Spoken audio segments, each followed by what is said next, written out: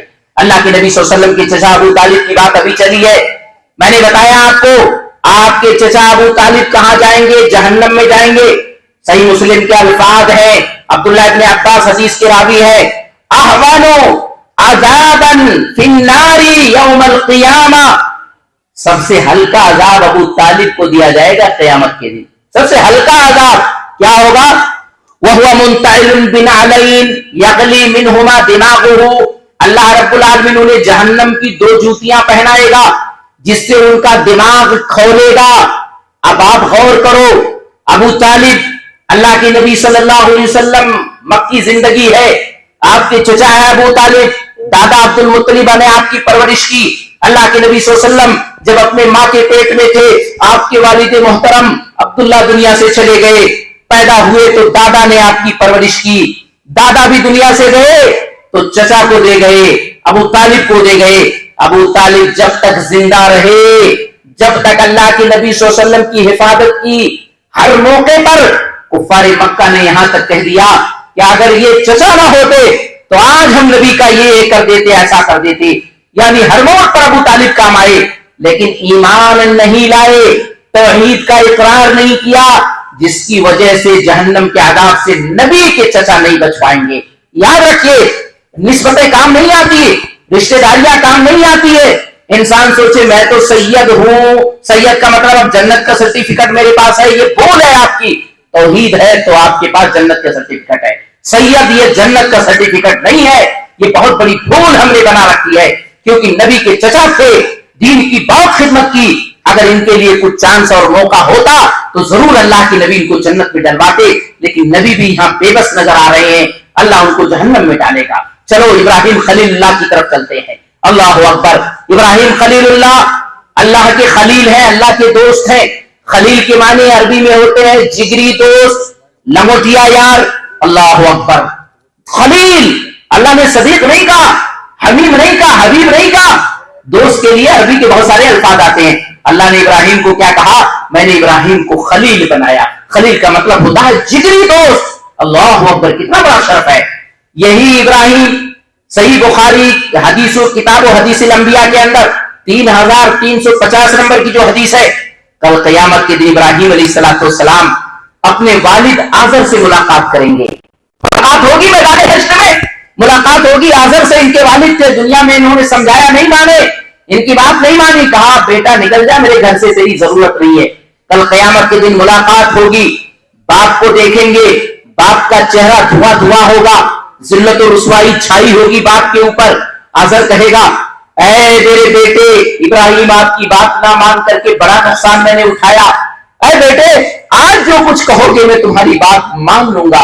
لا تعصینی الیوم, آج کے دن تو میں کوئی نافرمانی نہیں کروں گا. بیٹے کچھ کرو, کچھ کرو. اللہ اکبر. ایک باپ کی محبت بیٹے کے دل میں ہوتی ہے.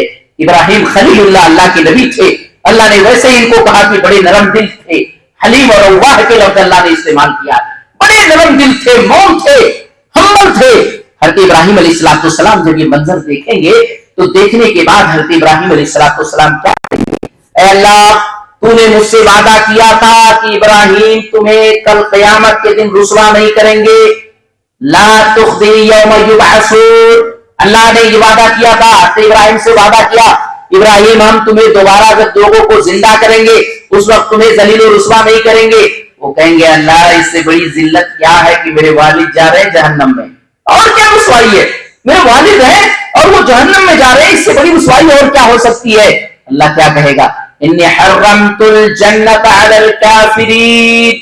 اے ابراہیم سن لو, میرا وصول ہے اللہ کے نافرمانوں کو, مشرکوں کو, جو توحید والے نہیں ہے, کوئی بھی ہو, نبی کا باپ ہو, نبی کا بیٹا ہو, نبی کا رشتہ دار ہو, نبی کا چچا ہو, یہ میں نے قانون بنا لیا ہے, جو توحید پر نہیں ہوگا اس کو میں جہنم کے اندر ڈالوں گا. اللہ اکبر. اندازہ لگائیے, غور کیجئے مسلمانوں, سوچئے, ذرا سمجھیے کہ اللہ کے نبی صلی اللہ علیہ وسلم کے چچا ہیں, ابراہیم کے والد ہیں, توحید نہ ہونے کی وجہ سے کیسے معاملہ خراب ہو. ایک آخری مثال دے کر اپنی بات ختم کرتا ہوں.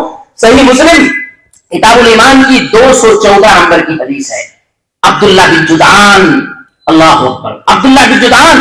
اما عائشہ کہتی ہیں عبداللہ بن جدعان یہ وہ شخص ہے جو زمانے جاہلیت میں جب اسلام نہیں آیا تھا یہ یصل الرحم ویطعم المسکین، یہ رشتے کو ملاتے تھے، رشتوں کے ساتھ بڑا اچھا سلوک کرتے تھے، اور پورا ان کے پاس کھانے کا ایک بڑا دیگ تھا، پوری بریانی بناتے، کھانا بناتے، اونٹ سدا کرتے.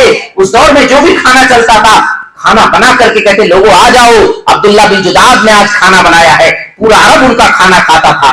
بڑے سخی تھے، بڑے فیاض تھے، بہت اچھے آدمی تھے. اے اللہ کے نبی صلی اللہ علیہ وسلم کیا حل ذالک ینفعہ، اللہ کے نبی عبداللہ بن جدعان توحید والے تو نہیں تھے لیکن نیکیاں بہت کی، اچھائیاں بہت کی. اللہ کے نبی کیا ان کی نیکی قبول ہوگی؟ آپ نے کہا لا لا لا ینفعہ ذالک. اے عائشہ عبداللہ بن جدعان کی نیکی اللہ کے ہاں قبول نہیں ہوگی. کیوں؟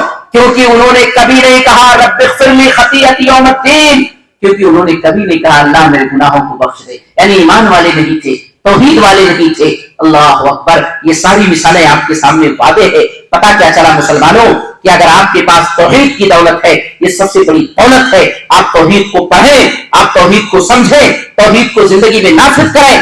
اللہ کا شکر ہے الحمدللہ اللہ نے ہمیں توحید والا بنایا، اللہ نے توحید کے سمجھنے کی صلاحیت دی. ورنہ جس کے پاس توحید نہیں ہے وہ شرک میں ٹمک ٹولیاں مار رہے ہیں، شرک میں ان کی زندگی کھپت ہو رہی ہے، شرک میں وہ اپنی عبادتوں کو خراب کر رہے ہیں.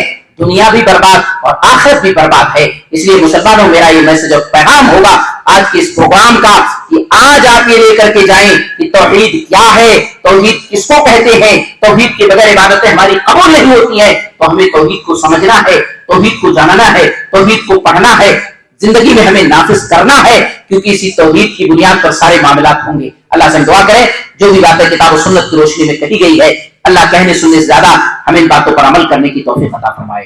اللہ زندگی کے ہر موڑ پہ ہمیں کتاب و سنت کے مطابق چلنے کی توفیق عطا فرمائے. اللہ جو کچھ ہم نے سنا ہے مختصر انداز میں اللہ ان باتوں پر ہمیں عمل کرنے کی توفیق عطا فرمائے. اللہ زندگی کے ہر موڑ پہ ہمیں صحیح منہج، صحیح طریقہ اپنانے کی توفیق عطا فرما. اللہ ہم میں سے بہت سارے لوگ بیمار ہوں گے، اللہ انہیں شفاء کامل اور عاجل عطا فرما. اللہ بہت سارے لوگ پریشان ہوں گے، ان کی پریشانیوں کو دور فرما دے. اللہ جو بھی ہماری عبادتیں ٹوٹی پھوٹی ہو رہی ہیں اللہ انہیں قبول فرما دے. آمین. وآخر دعوانا الحمدللہ رب العالمین. جزاک اللہ خیر.